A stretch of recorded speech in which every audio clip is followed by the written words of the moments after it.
Hi, do you fancy taking a look around our boat? Well, come on then. Come on, step on board and I'll show you around.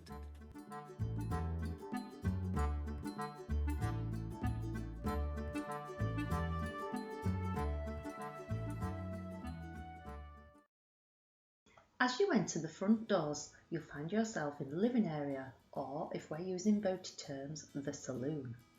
Our boat has what is classed as a conventional layout, which means that the main living area is at the front of the boat with the bedroom to the rear.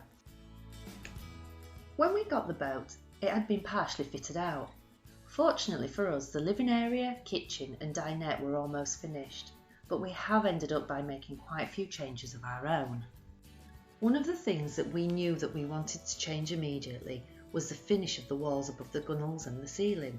This was in order to lighten up the interior of the boat, and so we've applied an eggshell paint, and so far it's proving to be a good choice as it's durable and it's easy to keep clean.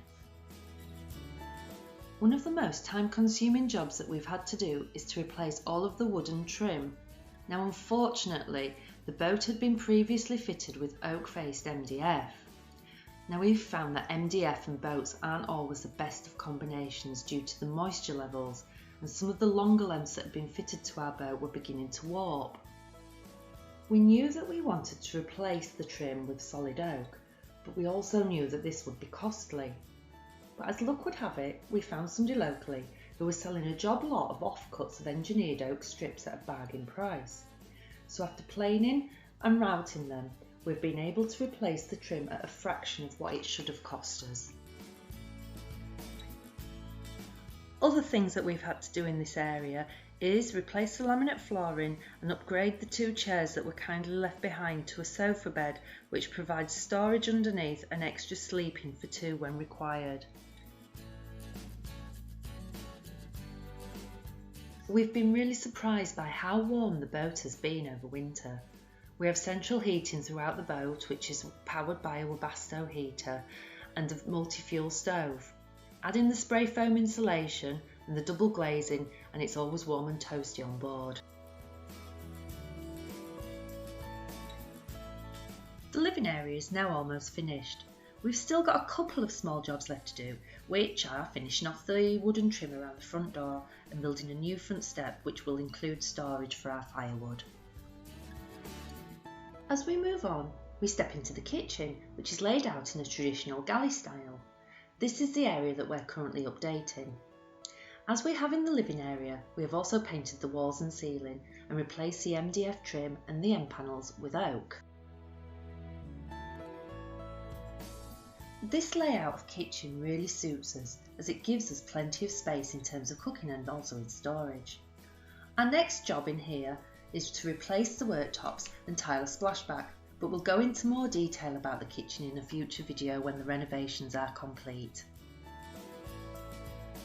We think that the most notable change that we've made to the boat is by reducing the height of the partition wall between the kitchen and the dinette. Opening up this and the small partition that was between the living area and the galley has made the boat seem much larger. The dinette was a big plus for us when we first viewed the boat, as it converts to a second small double bed, which is perfect for when our son stays on board. When it's not being used for sleeping, it makes another useful seating area and it has plenty of storage underneath the seats.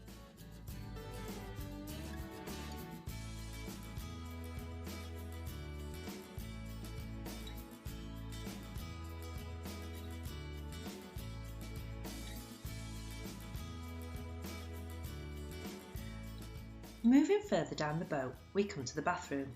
Yes, our boat has a bath on board. Now this was the first job that we tackled when we got the boat as it was only partially fitted. Luckily the bathroom fittings were on board and we've been able to reuse both the bath and the cassette toilet.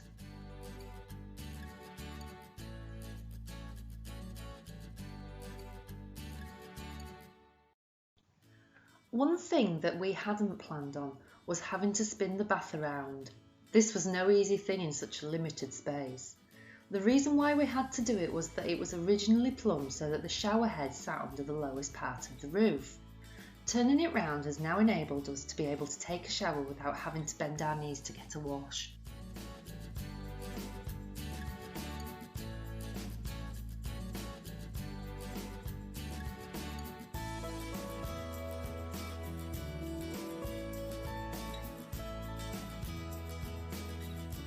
The mosaic tiles were a lucky skip find, and we had just enough to tile the floor and the sink splashback.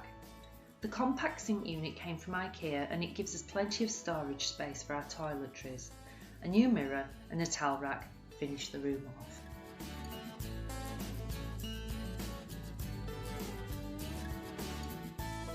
Lastly, at the back of the boat you come to the bedroom.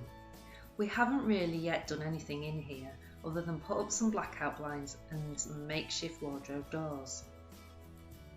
As you can see, the bedroom doubles up as our wood store when we're working. Eventually, we hope to paint the walls and the ceiling in here to lighten it up and refit the wardrobe, which will give us more hanging space.